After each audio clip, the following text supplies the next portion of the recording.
of your favorite content creators and favorite people, honestly, you follow here on this app. Be a part of this amazing community called the Nerd Initiative. The Nerd Initiative presents the Comic Press Podcast, hosted by JJ's Comic Stuff. What is going on, everybody? Welcome back to the Comic Press Podcast here on the Nerd Initiative Network. I'm your host, JJ, or aka JJ's Comic Stuff. And we're gone for about a week. Had a lot of stuff going on here, but we are back. And today I've got a very special guest. Everybody, please welcome Nerdtooine, my good buddy from Crossover Comics, Nerd Initiative, all over the place. What's going on, man? Oh, just another glorious day in nerd paradise. Listen, we were talking before about how things can get crazy. One minute everything's all good and just hanging out, and then it just bam, the proverbial caca hits the fan, and everything just goes crazy. So I definitely get that. Oh yeah, 100%. Like for those of you who are not aware, my internet went out for a few days, and then I had a bunch of people in here working on drywall and doors, and now I've got painters coming next week, and it's been a whole thing. So I wasn't able to get the last episode out at all. That, and it didn't help that the guest kind of canceled on me, but we'll address that another time. But no, but you know how it is. But it's all good now. So we're back. We've got a good guest in here. I always have a good time when I'm talking to this dude. Wow. So for those of you, for those that don't know you, introduce yourself a little bit. Tell them kind of who you are, what you do, and how you got into this wonderful world of nerddom. Well, so I'm Kyle, aka Nerdtooine. I'm all over every type of social media at this point. I got into being a nerd very young, cartoons, comic books, and then Star Wars. But during the pandemic, I came back to social media as Nerdtooine. Started a podcast. I'm now writing my own comic book. Go to conventions now. The pandemic really did change everything for me. And now I am this person that people know. Like I've been walking around conventions, people are like, oh my God, Nerdtooine? I'm like, just because of my voice, because they're used to seeing me on platforms everywhere. And it's like, oh my God, I'm not even famous. Like, you imagine what it'd be like to walk around all those things famous. I'm working on it. Oh my goodness. My comic book done. But No, yeah, I'm just being at the Nerd Initiative booth at C2E2, like we have some bigger creators, and like people were walking up like, oh my God, it's so and so, and it's so and so, and I'm like, this is just so cool to see in real life. But if it was happening all day, every day, I could definitely see why celebrities flip out on paparazzi. From when I was at a MegaCon this year, I actually walked around with the Escape Pod podcast boys. From TikTok, and like just literally we're just walking, trying to have a conversation about where like I'm taking them next, and then just people, oh my god, and would just jump in and be like, can we take a picture, please, and it's like, of course, yeah. I mean, like, it just because I think that the one good thing about content creators that got huge over the pandemic, the ones that like really wanted to be content creators, they just love interacting with anyone who watches their content. Like, genuinely, it's just like, oh my God, yes. It does get like, when it's literally like you said, every second, it does, get tiring, but at the same time, it's still just so like fulfilling. Like it's just constant validation of what you're doing. And I personally am hoping to get to that level one of these days.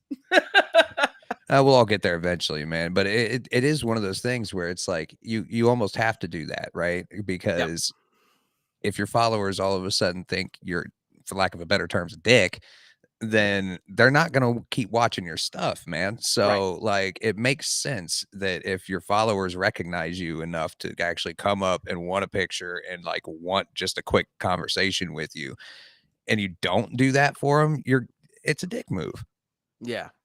Well, sometimes you don't have time, so it's not like I just want to like I was walking with them, and like there was one time where this person just kept talking, and they weren't being rude or anything, but like we had to keep moving because they had 3 other stops. I had to get to this that. when at MegaCon this year, I was helping 2 separate booths.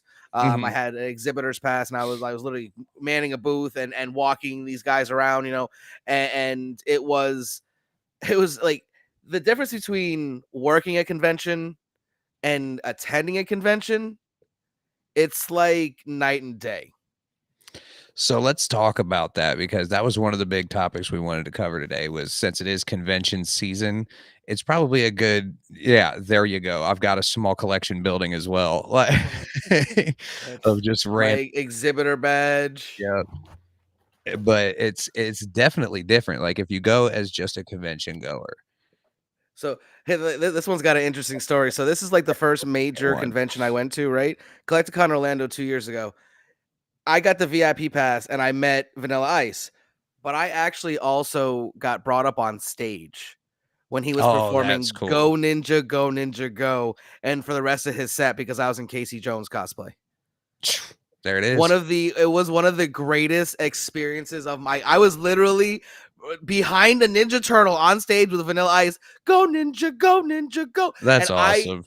I walked off stage in tears because I was just so happy. Like it was like almost a lifetime achievement I didn't know I wanted. Right. Yes, a bucket list item you never knew you had. But yeah, conventions, I mean, they're just I've taken pictures with like friends and everything, and my brother at conventions, and like family and friends look at the picture and be like, oh my God, look at that smile. You're actually happy. I'm like, yes. If you see me at a convention, that is my number one. I am the happiest the happiest version of Nerdtooine you will ever find is at a comic book, or they're not even really comic book conventions all that time that much anymore. It's really just a nerd convention. I mean, they do still have the smaller ones that are just comics or just cards, or whatever. Yeah, but I'm going to one that's just comics later this year. These things have evolved now to be more of a social gathering. With 100%. All types of things now. I mean, with the creators, the movie people, voice actors. I mean, it's to be in the same room as some of these people. I mean, it's you may not even see them, but you just know they're there, and it has this the electricity is just in the air, because some of your favorite people you've ever like either watched or read or looked at their artwork is right where you are, and it's and everyone's accessible. So good, yes, to an extent. Now, if you're talking like C2E2 had Chris Evans, you're not just going to be able to walk up to Chris Evans. That doesn't happen. Well, let's see, and at MegaCon they had Anakin. I'm drawing a blank of his name. Hayden Christensen. He wasn't even in the same building. He had his own like the only time he did do a panel, but for the most part he was secluded off on his own in a different part of the convention center. Just because he's Hayden Christensen. You know what I mean? Well, because it's unfortunately someone that famous can't just walk through a crowd at a convention. I mean, they'll bring the entire convention to a halt. Jason Momoa has done that a couple times, because what he likes to do is he likes to walk around conventions and see if there's any artwork that people have done of either him as Aquaman or him as just him. And he will literally be like, hey, can I sign this for you? And he will just walk up and sign it for nothing and just walk away, which instantly makes that piece worth a million times more. Like, yeah, he's probably the best with out of the super huge ones. Like he wants to be around his fans and just the like, cause he likes the environment. Like he's like Andrew Garfield, going around in a Spider-Man mask, just so he could go to Comic-Con and no one actually knows. Did you it's hear him, the recent thing that Charlie Cox did? Like Charlie Cox went around a convention wearing a Daredevil costume, and then he would go find people who were in either Daredevil cosplay or like Kingpin or whatever, and he would go up to them like, hey, can we take a picture? And then when they go to take the picture with their phone, he'd take off his mask, do the picture, put the mask back on, and walk away. So then you can't stick around after doing that. And then they would be like, oh my God, yeah, it was you can't Charlie stick around Cox after you do that. Oh you my have God, to just walk away. Yeah, that and the people like that are like some of the best things. Like Katie Sackhoff, for instance, like C2E2 and MegaCon were booked on the same weekend this year. So of course, someone like Katie Sackhoff, who is in The Mandalorian and voice actor the Clone Wars, Battlestar Galactica, big time. They wanted her at both. So Thursday she was at MegaCon, and her and Ashley Eckstein stayed at MegaCon because it closed at 9, I think, on Thursday. They stayed till 11:30, signing and doing every single picture, photo op, and signature that was booked, and then went right to C2E2. Like, I was gonna say, because she came to C2E2 on Saturday, like she was scheduled to. Like, yep. And that's a flight in one night, man. They you go from what was that, Miami, right, or was it outside of Tampa? Orlando. It's Orlando. Orlando, got you. Yeah. But man, Orlando to Chicago, that's a flight, man. Didn't have to do that. You know what I mean? Like, no. There are some people who would be like, "Well, I'm booked until 9. I'm leaving. Goodbye." But no, like she had a lot hop of these on a plane immediately, basically, and just immediately they both hopped. I think it was the same plane too. I think because they were being flown up by the C2E2 people. Like, just get on the plane. We need you here. Like, right. And like some of these creators, man, and actors and everyone, they're just so amazing. Like Sam Raimi, like he took the time to get every single person's name. Like I got a photo op. Hold on, where's my? Like I got a photo op. Oh, that's so cool. With Sam Raimi. All right. I walked up. He said, "Your name? Kyle. Kyle, nice to meet you." And then he looked at me and I went like this. Because he had like, "What do you want to do?" And I immediately went in. He jumped right in and did and then like he's like, "Thank you so much." I like just thanked me, and then I walked out. And man, I did 3 photo ops at MegaCon. I did that. I did McAvoy. Oh, okay, yeah. And my personal favorite. Oh yeah, come on, it's John Bernthal. With John Bernthal, like, so the people in front of me, they flicked off the camera like I did. So I did that. I was like, screw that. That's an awesome picture. Then he never smiled. So I know it would get like a decent like picture out of that. And then apparently he didn't do it. And he like pushed his, like the curtain back. Hey, come back. He's like, "I didn't know you want to flip off the camera. Let's do this." And then we redid the picture. And then that's the one I got. And, I love ups, but I actually missed one that I booked first. And the one I wanted the most because I was helping someone's booth and I messed the times up in my head. So I was supposed to meet Rosario Dawson. Ah, that sucks. So when I didn't make it to the Rosario Dawson, I then switched that to McAvoy and Sam Raimi because I can make those. Right. But like, man, like I would definitely say, it's a good experience. I like the fact that now I have those pictures, because like all my friends who go to conventions, they have at least one of those, you know what I mean? Like whether it's just like some random celebrity, it's just eventually you get one of those. So I'm glad to have them now with some people I really respect and love. But I think from here on out, for the most part, I'm just gonna do signatures.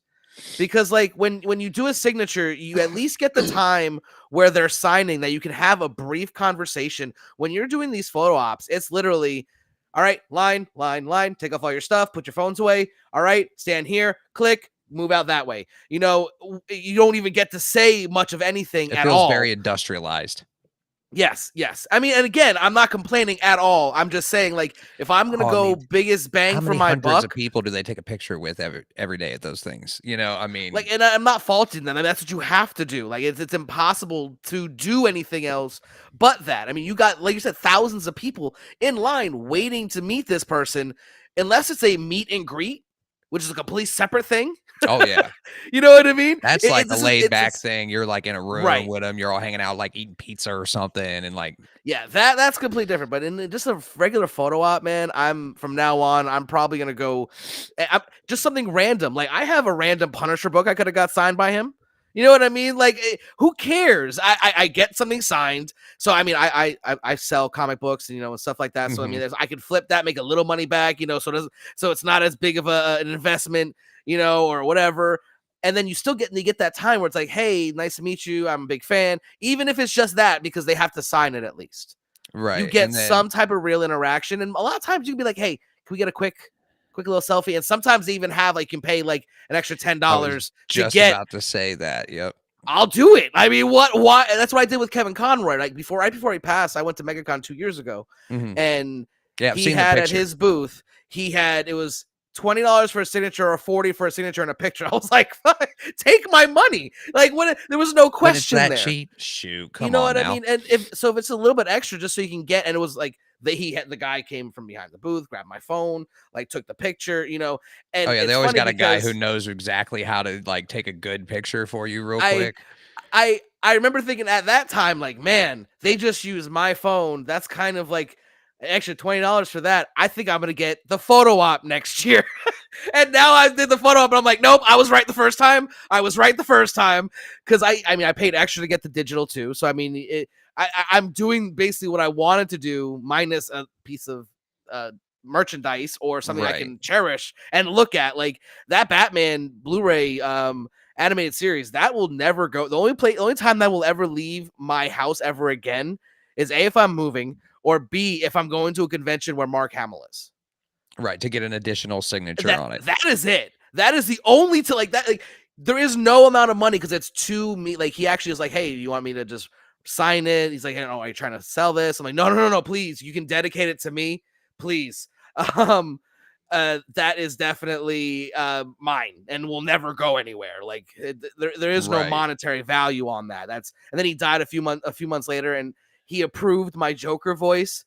So I feel validated for the rest of my existence. Oh, you're like, good. he legitimately was said, like, yeah, that works. Like, I did a TikTok rant. I was like, okay, and I now have a Kevin Conroy approved Joker voice. I win. I don't care anymore. Like, you win at life, bro. Like you're so good. Like, and that's like, that's one thing about conventions that make it so much, like, it just changes the whole experience.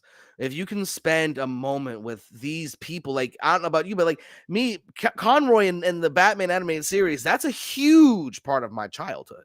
You know, so to meet the guy that said Batman and to do my Joker voice that I've been working on for decades, because of that cartoon. And he's like, wow. Because I walked up to him and I was like, hello, Batman. He was like, you know I have to kill you now, right? I was like, I immediately hopped right into Batman. And I was like, oh, come on, Bruce. We're all friends now. We don't have to worry about that. And he was like, that's actually really good. Like, oh my God, like, that is really, he's like, you have to go find Trey Parker and do that voice for him, because he did the Joker in one of the other games. And I never did. So one of my goals over the next few years is to get him at a convention and be like, I have a message from Kevin Conroy. It's 2 years too late, 3 years, whatever it is, and be like, but he told me to do this for you, you know, and like I said, those experiences, like, they're worth more than any comic book. You know what I mean? Like, that's the one thing I kind of learned, you know, during the pandemic, because you saw all those badges I had not gone to a convention until two years ago. No, I'm the same. Now I've worked for correction. I went to my first big convention like 3 years ago, and that was an anime convention. That wasn't even like comic books or anything. That was my brother wanted to go, so I took him. Right. The first one I went to was a true comic book convention. It was like 80 booths of just comics and like random like kind of like knick-knack stuff, like collectible type. You always got the vendors there. And I remember I walked in there and I thought to myself, and this is the happiest day of my life. Like, there's people walking, there's stormtroopers walking around, and like, I'm just like, this is just the how why have I not done this before? You know, and I actually found some ridiculous deals, like, that I had never like thought I got, you know, that Wolverine, I think it's Wolverine 9, the one with the blue cover and him and Mr. Fix-It. Okay, in the suits. Yeah. Okay, so I got that there for $20. Mint. That's not bad. I was like, holy crap. At all. And then I took that to SuperCon the next following year, and got it signed by Chris Claremont. See, there it is. Like it's building on each experience, and I conventions. Anyone who hasn't gone to a convention, you got to go at least once. Just see what it's about, because I'm telling you, you might be surprised how much you enjoy it. Oh, and you'd be surprised at how, like, when you get there and you start actually shopping around and looking at some of the names on things, you'd be surprised at how really small and niche the community actually is when it seems so much bigger at times. But you will Well, see, like, perfect example, Comic Tom. Shout out to Comic Tom. He's coming on the show later this summer. But he's got this he's got his comic shop, he's got his mailing list or whatever that he does, his Right. website. He's super successful YouTuber. And he has, his exclusive covers that he gets done. You have your exclusive covers that you guys get done for yours. I found one of his exclusive covers at C2E2 in a random dude's shop booth. Yep. And I'm just like, how random is that? Well, and see, he's a great talking point, because Comic Tom is, whether you like him or hate, know who he is. I had an opinion on him for quite some time. And I met him face to face for the first time at MegaCon, when I was talking to Javon Jordan, one of my good friends who's an artist. He does a lot of variant covers and stuff.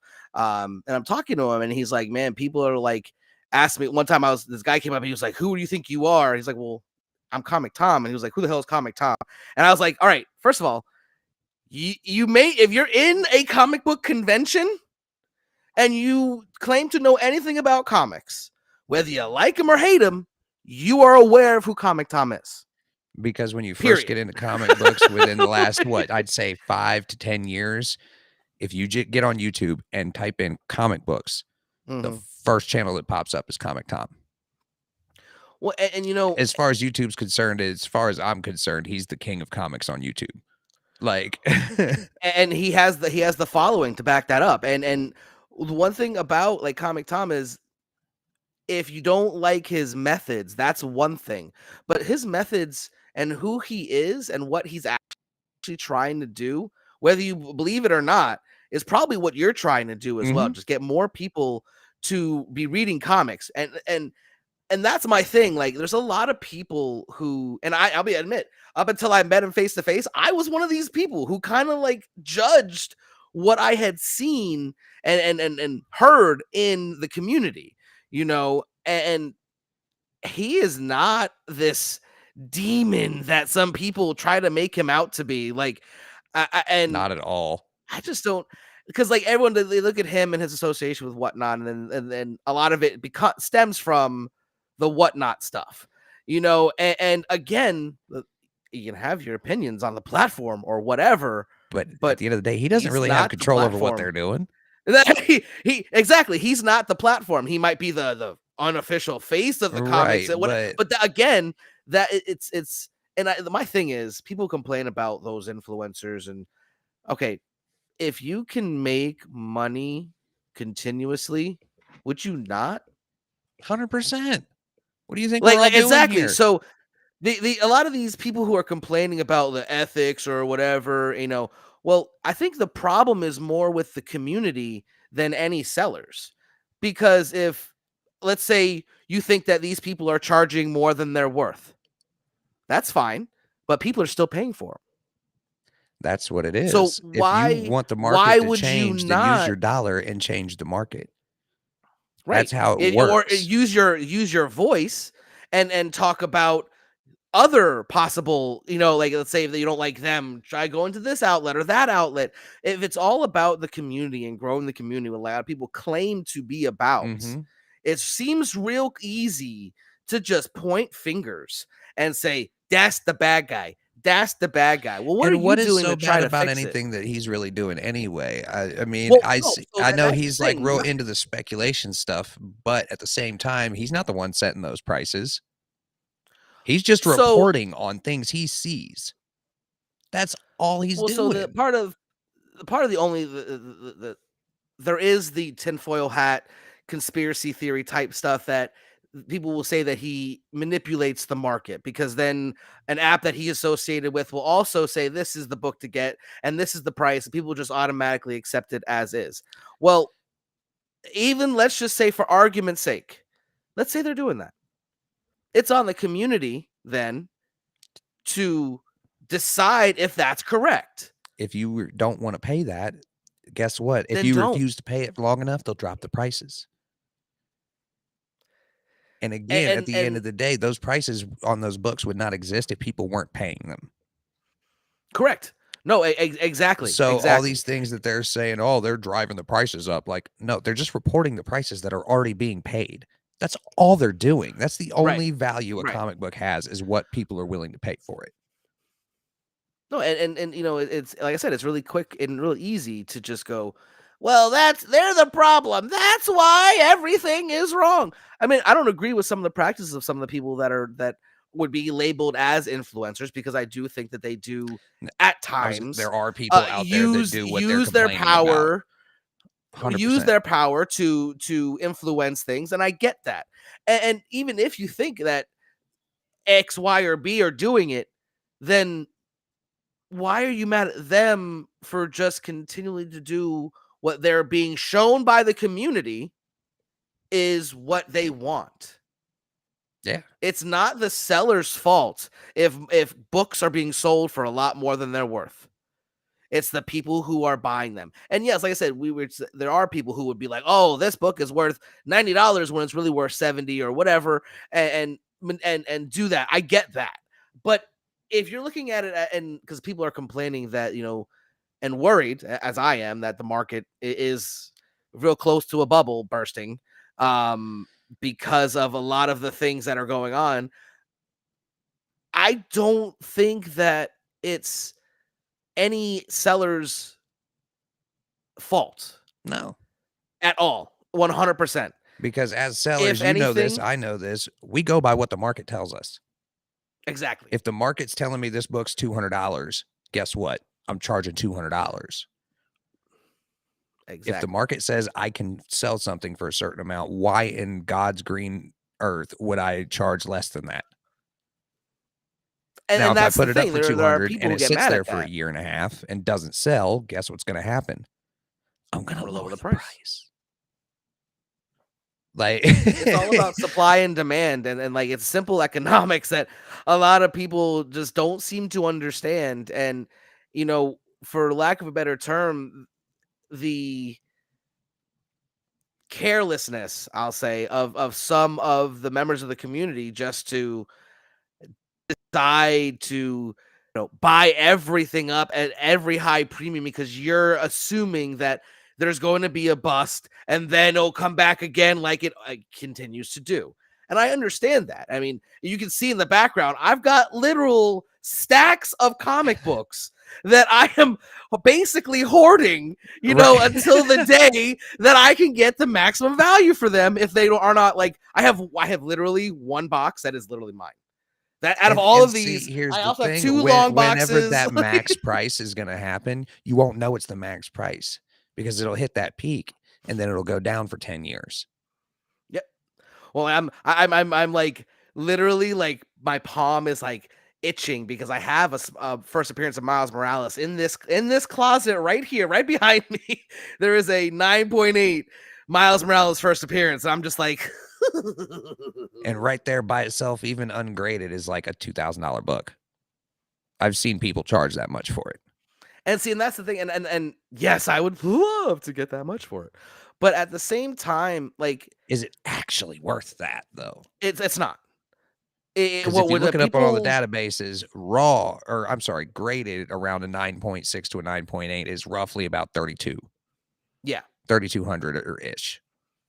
And well, see, and that's, you know, when you look at like a lot of these books, it's based off of speculation. Like, so we think there were confirmation that there is a live action Miles Morales in production by I think it was the writer of the Spider-Verse movie.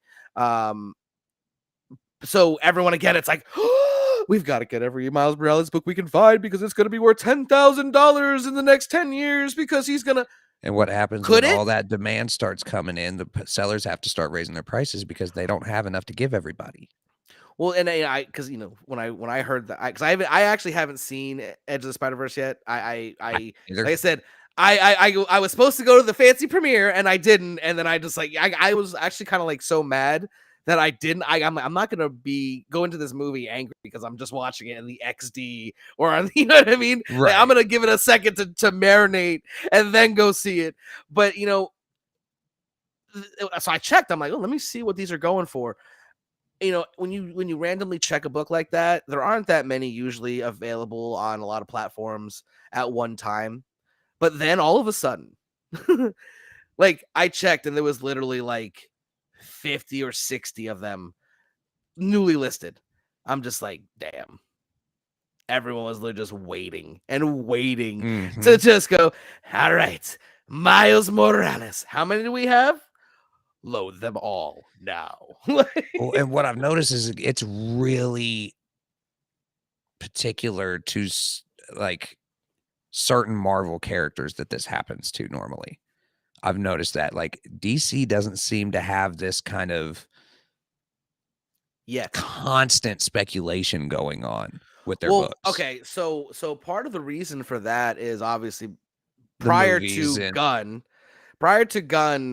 like all of that was disconnected and wasn't really anything comic book related. It was more just like comic book inspired by, like, I mean, there is very little versions of the Arrow who are like the Arrow in the TV show. That's Batman with a bow and arrow. Okay, 100%. like as like much as we all like that. I'm not making fun. I'm just saying, where is the joke? Where is the Green Arrow that is making jokes that make even Batman laugh? Where's the Green Arrow making the hottest chili in the universe? Like that's where's the Green Arrow getting beat up by his wife during training? Like, come on. like that's the Green Arrow I know and love. But I think part of the reason it was all separate and there was no one cared to speculate for DC because they didn't see it as where in Marvel side they have this long-term plan that has been happening for all these years. And I feel we're going to get something, a DC boom coming up after the first round of the Gunn universe. I was going to say, because the first few shows and movies are not the major characters yet.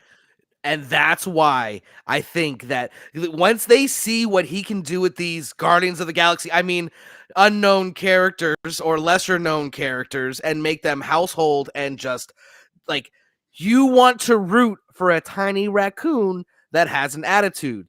You want to root for a tree that says one phrase. Like, but these means are everything. these are the characters that by no means should work. James Gunn takes those characters and makes them work. He made Javelin work. Yeah. Sorry. He made Weasel work. I have nothing but hope for this. That James Gunn knows what he's doing. I don't know what does. Like he took Weasel. No, oh my God. What about the detachable kid? I mean, like, if you look at these characters that he took and made work for no reason other than to go, watch this. Right. I feel like Gunn was in the room, was like, all right, so I've got the Suicide Squad. Oh, are we? Give me the.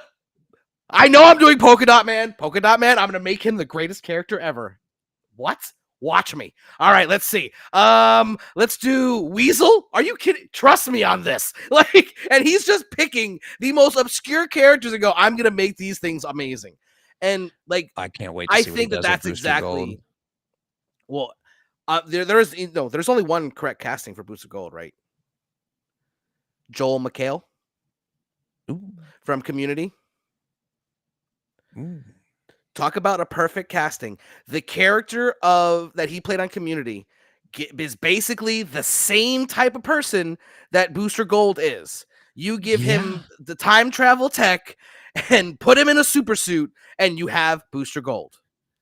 I feel like that show or movie, if whatever it ends up being, is gonna end up being meta as hell, dude. Oh, for sure. And Like, he would be perfect. Like, and so like that, or like The Authority.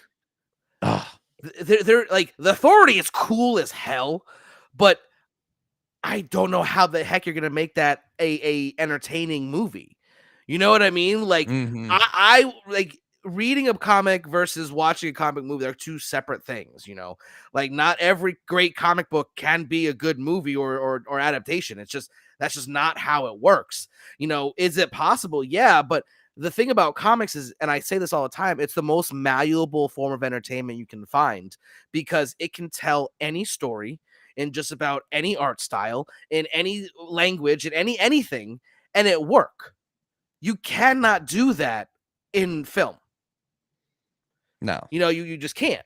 So not every great comic book deserves an adaptation, or not every great comic book can be a great adaptation, you know, and that's part of the thing, you know.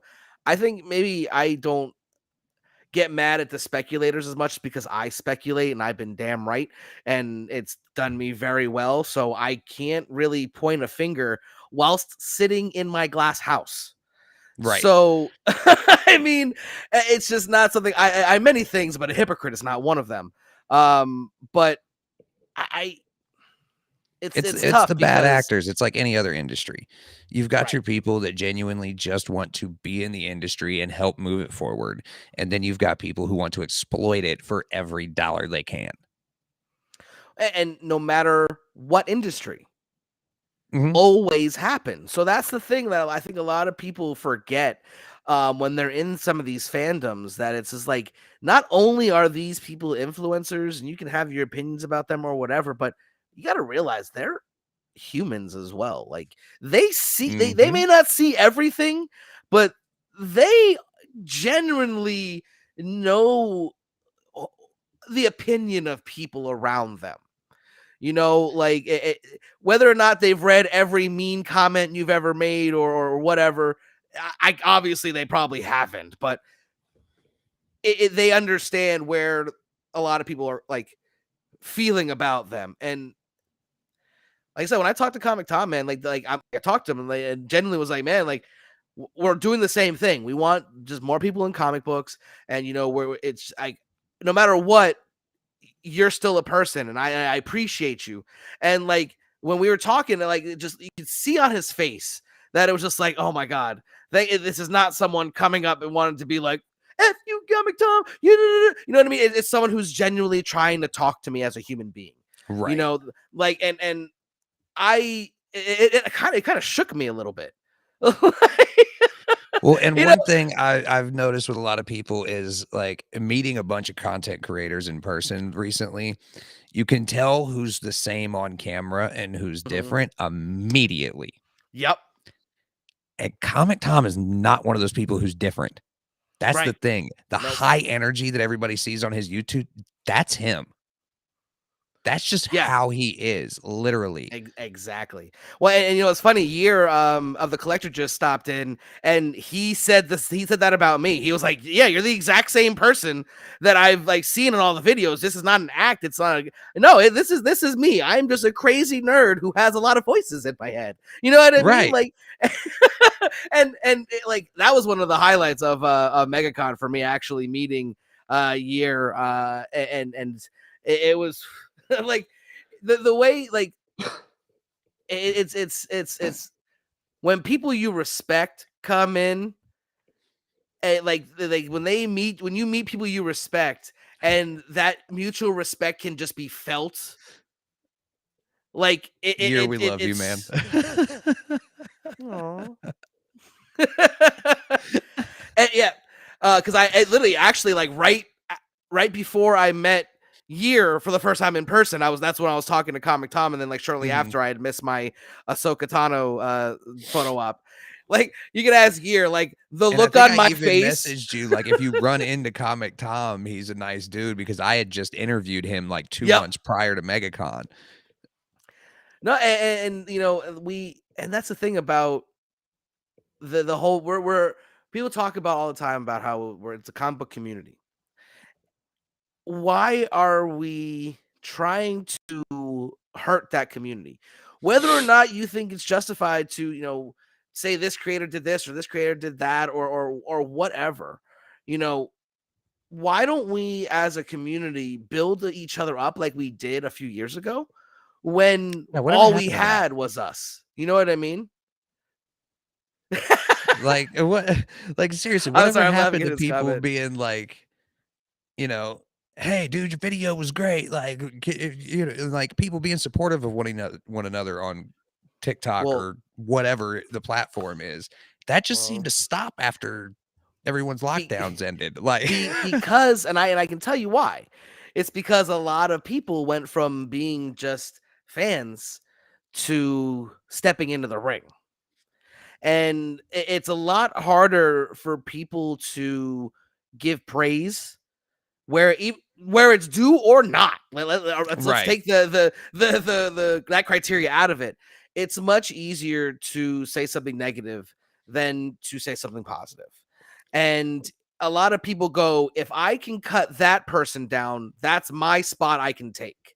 Instead of let's build together like the Nerd Initiative and the crossover comics community, like we've all been doing, because there's a lot of like-minded people who were like, something's wrong here. We need to join together.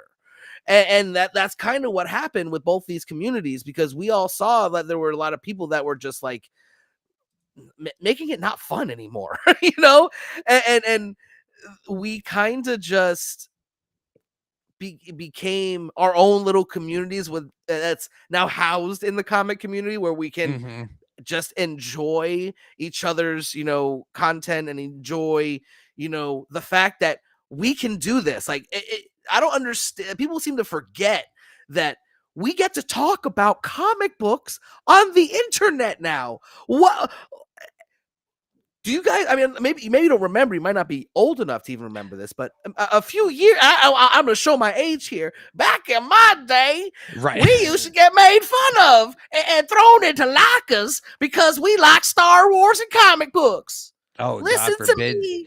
You could get away with Star Wars once in a while at certain schools. You could get away with comic books even at certain places. But as soon as you said Star Trek or Lord of the Rings, it was done with. Yep. And people like there's a lot of people that get mad at that Star Wars content now. We talked about this on the Crossover Comics podcast. How are you mad that we have Star Wars content? Like we went through multiple decade-long periods of time where there was no Star Wars content at all. And we get all of the we didn't even talk about the movies, comics 20-year that much. Gap. We got the next 3 movies like 10-year gap. Like. Years that made fun of, targeted, mockery, bullying.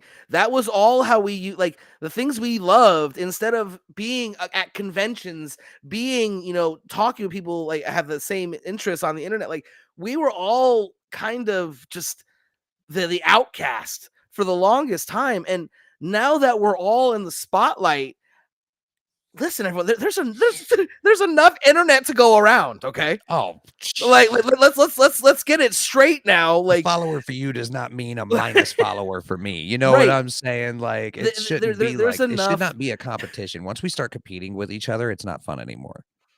Well, and that's part of the reason why I've had a lot of issues in the past year, because I look at some of these creators going, man, I think I'm better than them. I'm funnier than them. I'm this, that, or the other, and I can't get the same traction. And sometimes it's hard for me to even do live streams, because I'm just in my own head going, man, like this community. What if I go on there and I get booed off the stage? It comes back to like my performing. I did stand-up comedy. Like it's like you're gonna get booed off the stage. Well, it's gonna happen. It's gonna happen. Like only thing you can do.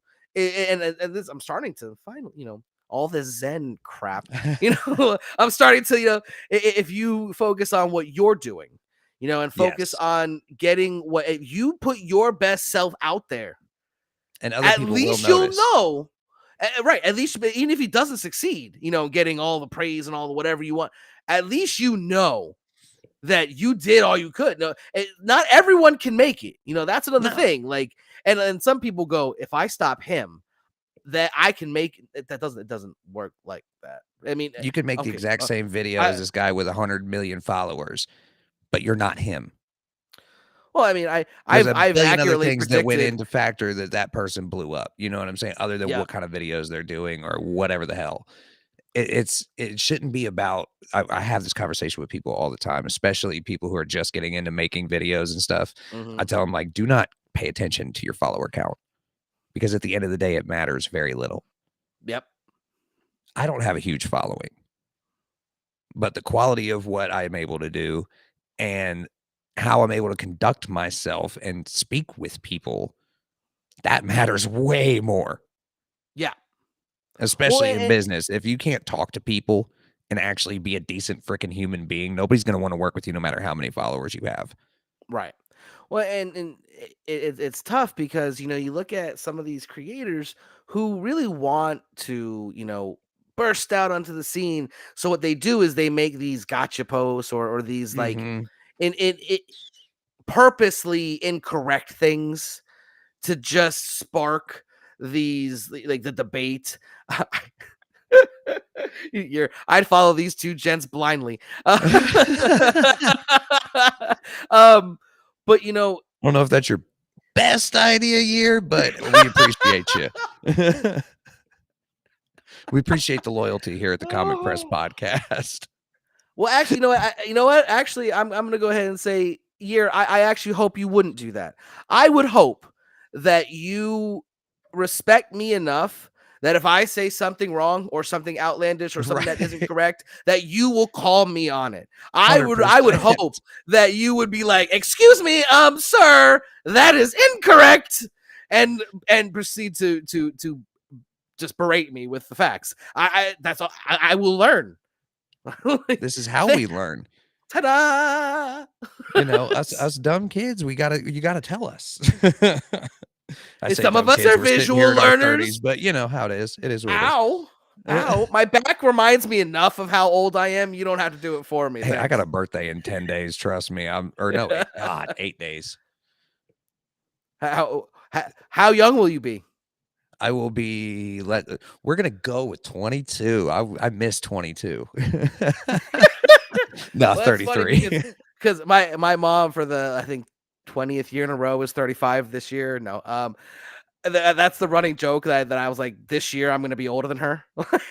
Because I'm 36. No, I had a grandma like that. She was 28 until she was 75. So I mean, oh, that just hurt. I said my own age and hurt myself. Ow. I'll be 36. Ow. Yeah, I'll be 33 on the 12th. So. Oh man, but yeah, it's a great time to be a nerd, though. I mean, it's like I've been a nerd my entire life, and to now have like to the point where my mom, who does a lot of like investments and stuff, like she's get to the point where she's like, all right, so what's your return on this book? What did you make on this? And I'll tell her and be like, that's a 45 to 50%. I can't get that with stocks.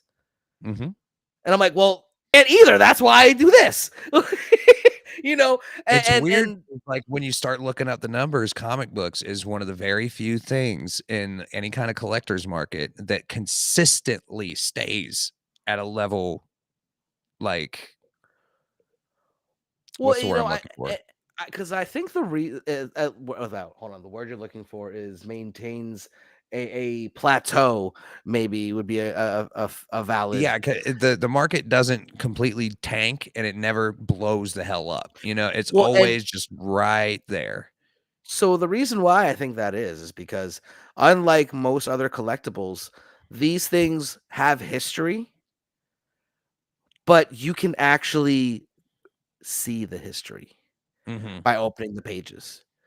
Like you get an old baseball card. It's just the card. Yeah. You can't know what happened that made that card worth it unless you know. Thank you, year. That's the term I was looking for. Jesus. It's been a long week, ladies and gentlemen. Both of us like, hold on. It's been I have my old man glasses, blue light protecting glasses on because it's been such a long week. Okay. But the difference between comic books and any other type of memorabilia, you can know nothing about it and pick it up and read it. Yeah.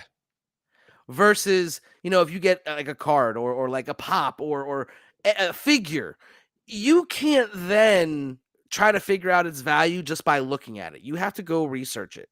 You can pick up, like, for instance, like, I would hope no one would ever do this, but if you do, be careful. It'd be like picking up first appearance of Superman. It's not just holding it. If you read it, you could literally. I see.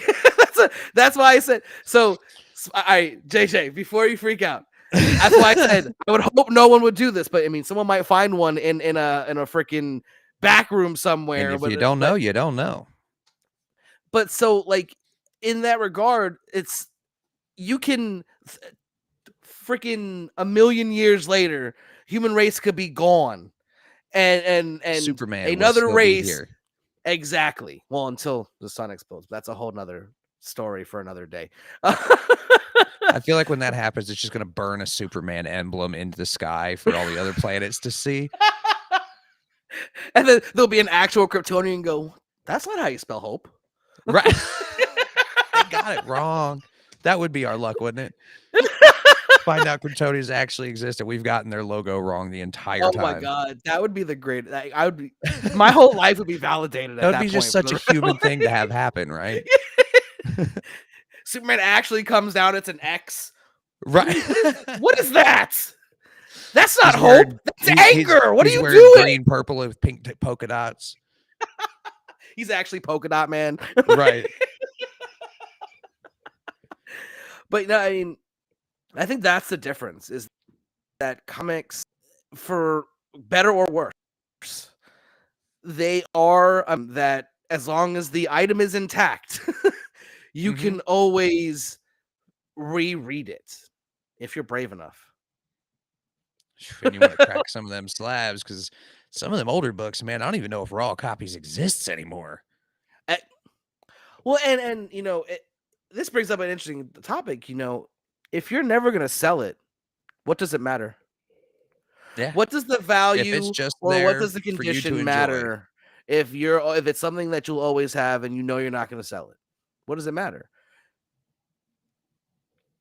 It shouldn't. And that's the day old question. Like, for me, is I've got some books that I keep because I'm playing the comic market, going, all right, one of these days I'm going to be able to do this. But there are some books that aren't worth a lot, and some that are worth a lot that will never leave my possession, unless I the worst happens, and I have to sell it. Yeah. Right. So what does the value really matter to certain when you're talking about your collection? Because that's one thing I hear. But my collection's valued at $200,000. And see, I don't care what your collection's valued at. That's cool. You know what I'm saying? It's impressive. Good for you.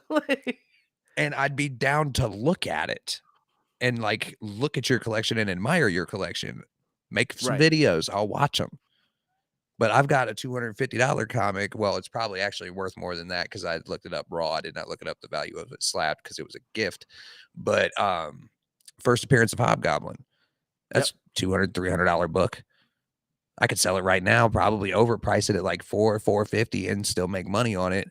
But it was a gift, and plus it's my favorite villain. I don't want to get rid of that book. I wanted that book. That was one of my Grail books. That's mine. Mm-hmm. Right. Well, the slab could crack, and I would not care, because I just wanted the book. See, my OCD. I understand where you're coming from 100%, but if the slab cracked, my OCD would freak out. If the slab cracks, I'm taking it out of the slab and I'm putting it in a different frame or something. You know what I'm saying? It'll screw my OCD up. It'll crack in it. But it's, and I think we have to tread carefully. There's a lot of us who are, trying to just better the community, trying to get everything do everything positive as we can. Oh yeah, no, that's not hating on anybody who wants to collect for the value of the books. I respect it. I know a lot of people that do it, but don't be a dick about it. Right. Yeah. I mean, because at the end of the day, not a lot of people care how much your stuff's worth, man. Don't be a Darren. Yes. See, and I that was one of the things I hated the most about that movie, the excessive use of the Darren jokes. But now that it's come full circle and I get to use it, It I think I'm works. okay with them now. It works. I think I'm okay with it now. The little tiny animated tushy is fine, you know. Like, We've gotten it's worse okay. things in the world before, so I mean, Yeah, that's enough. That first Hulk movie. oh god, it's a whole other Banner? podcast, man. Well, for the record, I'm in on the Hulk debate podcast. Like, if you're talking about, if you want to like compare and contrast the Hulk movies, We'd have to get or the Hulk we'd have to TV get our show, buddy Hulk Loco in movies. for that one. He's the resident Hulk expert, so we'd have to get him in for that. Man, he's the Hercules expert. I don't know if he's Hercules the and Hulk, if because he's he the got me Hulk expert. further into both characters. So I'm just trying to goat him a little bit and just to hope that it creates some content. What did he say? I'm not a Hulk. oh, Come we on, have Loco, we step have a into my question web. from the Peanut Gallery. Least favorite comic book movie. So it's easier to answer the worst because worst versus favorite are is a different debate. Let's see. I would say that the one I it'd be a toss up between Wolverine Origins or the most recent X-Men movie. The third, the Dark Phoenix one that they just did. The X3 is garbage as well. Like, I have no problem. Like, I like a lot of bad movies. Like Green Lantern, for instance, is a horrible movie, but I love it. Like, I have no problem, and I will never say that it's a good movie. Like, and I'm biased, and I know that because I love Ryan Reynolds. Ryan Reynolds can literally sit in a room just drinking tea for 4 hours straight, and I would watch it and be so thoroughly entertained that I wouldn't need anything else. So you put him in a horribly CGI green suit and let him be Hal Jordan for a little bit. I'm okay. And they had, and like, I look at like movies, if I can find something good then it, like, for instance, they wasted two of the greatest castings in comic book history. When Sinestro, I can't think of his name, the guy that was in that was the bad guy in the first Shazam movie. I'm drawing a blank at his name. I know who you're talking about, though. I can't. But perfect casting, absolutely perfect casting for Sinestro, and then Kilowog with the Michael Clark Duncan, rest in peace. No one could have done that voice better. Like, that was perfect. So, and like, you go back to Star Wars. I mean, I hate Phantom Menace as a movie in general, but I will watch it and enjoy it because I know Duel of the Fates is coming. You know what I mean? Like I can suffer through any of the horrible dialogue and some of the bad stuff because I know that John Williams is about to set fire to the air. My least favorite superhero movie, dude, is honestly also my favorite superhero movie, if that makes any sense. And that is okay. And that George Clooney. Can you guess where I'm going with Batman this? and Robin? Yes. Yeah. It's a guilty pleasure movie. It's a movie that is so bad and so over the top cheesy that it's perfect. Well, see, and that's how I feel about the Green Lantern. Like, it's while you look at it, and you can see that they were cheesy and over the top and all of that, but you can enjoy it. Like, there's something to be said about the Bat card. Oh, dude, the Bat card's great. You know what I mean? It's like that whole like I mean, don't leave home without it. Like like there's when it comes to like bad movies, if you can find something that you enjoy, like then is it really bad? I mean, if you can talk about its quality in terms of cinematography and all that stuff, but if you're not watching it to critique it, then what is it like? Like, I love the Expendables because the Expendables movies are exactly what they're billed to be. This is an over-the-top action movie that is going to be cheesy and have all of your favorite action heroes doing insanely crazy stuff. And it's going to make no sense. no sense, but you're just gonna sit there and watch the bang bang boom boom and the occasional line from your childhood. Thank you. That's all I want. Like, you know what I mean? Once like, in a while, I don't want a big drama-filled psychological, brain exercise. Once it in a doesn't while, have I to just be want some mindless, gratuitous violence. it doesn't have to be an Oscar worthy performance to be entertaining. Not at all. And I think as the content creators, a lot of us, and I'm guilty of it sometimes too, kind of forget that this is entertainment. And yes, we've made what profession or hobby, whatever you want. Some people it's a hobby, some people it's profession, whatever. Out People of like doing us, it these kind of things, falls in between somewhere. right? We do it enough like, for it to be a profession, but it's not paying the bills yet. You know what I'm saying? one day maybe. But yeah, it's again, I just keep coming back to the fact that just be happy that the nerds won. Like, look at how much content we have to talk about. The fact we can even complain about stuff says that we have enough to complain about. Yeah. I mean, name another time in history there was 5 different Star Trek shows going on at once. I'll wait. Even if Star Trek's not your thing, you have to be happy here for a while. Star Trek fans. You know what I'm saying? Like, exactly. If you don't like Star Wars, how can you not be happy for Star Wars fans? Just because they have so much stuff now. And not everything Even is Harry perfect. Potter fans are going to start getting more stuff now, which is awesome. Be careful. You can't say Harry Potter anymore. You can separate art from the artist. See, and that's the world. I am a firm believer in that. This is the world we live in, where like we can be talking about just that, and somebody could go, "Oh, they said Harry Potter. Oh, they must support them." And again, let's just and then if you go and watch any of our content, you'll know that's not the fucking case at all. So that's my one I get. I think that's my job now on any podcast I ever go to. I am the F-bomb tracker. One, we've got one. But yeah, it's just a great time to be a nerd, and I wish that more people can just enjoy the time instead of trying to compete for airspace. Yeah, because if they're not competing for airspace, all they're doing is talking crap about everything that comes out so they can get more views. And it's like, dude, eventually people are going to get sick of only seeing your negativity. Like, will they?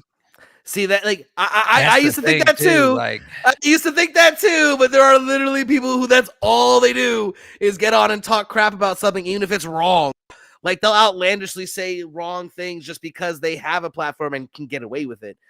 So and again, to each their own. I wouldn't be able to do that myself, because I may do a video like that once in a blue moon on purpose. Right. To be like, I'm gonna have fun with this one, and then the caption, "This is a joke." Like, right, there are people who are like who satire, yeah, nah. And it's just, let's just all enjoy the fact that the nerds won, and because now it's cool to be a nerd. If we all come together as a community and all of our fandoms, do you have any idea the good we can do in this world? 100%. Just look at all the lessons that all of our fandoms teach us all the time. It's always failure. Positive Best messages. teacher it is. Yes. Why you're not doing more voice acting, I don't understand. Because I have too many things I'm doing. My issue is I'm gonna have to start paying someone to just be on my ass to do things and to put out like I pay someone to you need an assistant. Anything I need an assistant. Hey, find me a voice acting job. Just go.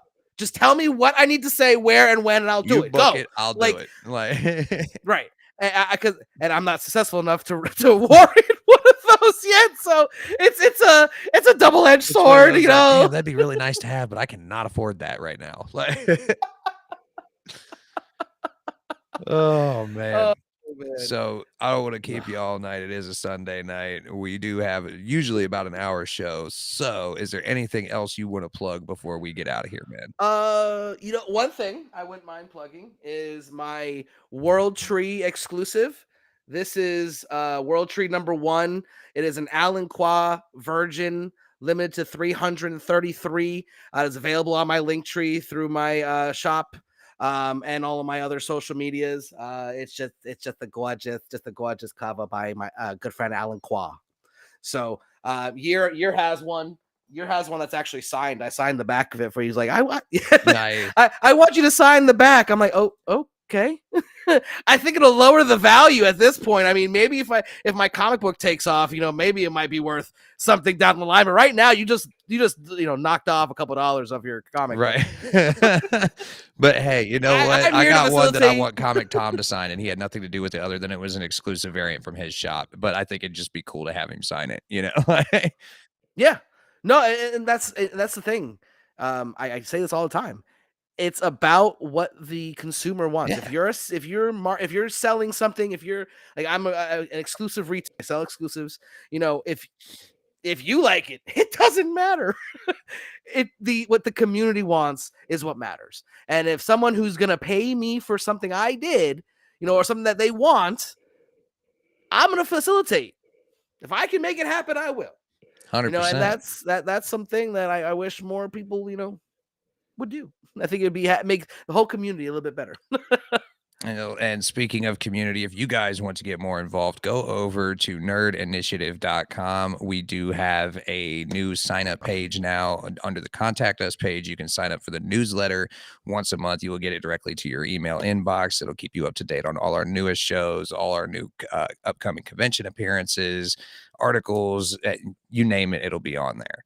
If you want to follow me, go right ahead. It is at JJ's_comic_stuff everywhere on social media. Make sure this coming Friday night at 9 p.m. Eastern Standard Time to check out Fandoms right here on the Nerd Initiative Network YouTube channel, as well as I believe Monday on a new episode of Memory Card, our new video game related show will be airing as well. But other than that, my name is JJ. This is Nerdtooine. And as always, guys, please be safe, be kind.